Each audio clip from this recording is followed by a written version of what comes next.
जम्मू काश्मीरमध्ये national conference Congress आघाडीला स्पष्ट बहुमत, भाजपा 29 जागांवर विजयी तर पीडीपीचा दारुण पराभव।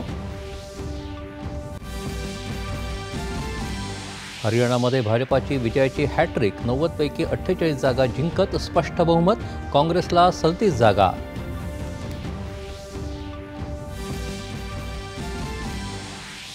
जम्मू काश्मीरमध्ये शांततामय आणि निष्पक्ष निवडणुका करण्याचं वचन पूर्ण केल्याचं सांगत या यशस्वी निवडणुकांसाठी अमित शाह यांनी केलं सुरक्षा दलं आणि प्रशासनाचं अभिनंदन। महायुतीच्या जागा वाटपाच्या चर्चेत 235 जागांवर सहमती, अजित पवार बारामतीमधूनच लढणार असल्याची प्रफुल्ल पटेल यांची माहिती। लाडकी बहीण योजनेवर टीका करणाऱ्या विरोधकांना सरकारच्या लाडक्या बहिणीच उत्तर देतील, देवेंद्र फडणवीस।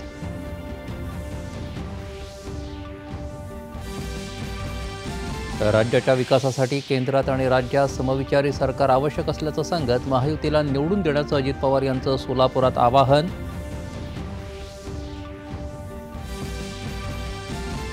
विधानसभा निवडणुकीसाठी महाविकास आघाडीनं मुख्यमंत्रीपदाचा चेहरा जाहीर करावा, आम्ही पाठिंबा देऊ, असं उद्धव ठाकरे यांचा पुनरुच्चार।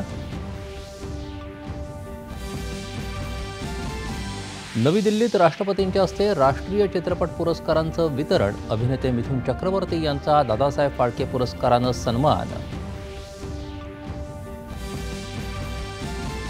कांतारा चित्रपटासाठी ऋषभ शेट्टी ठरला सर्वोत्कृष्ट अभिनेता, तर नित्या मेनन आणि मानसी पारेख यांना विभागून सर्वोत्कृष्ट अभिनेत्रीचा पुरस्कार प्रदान।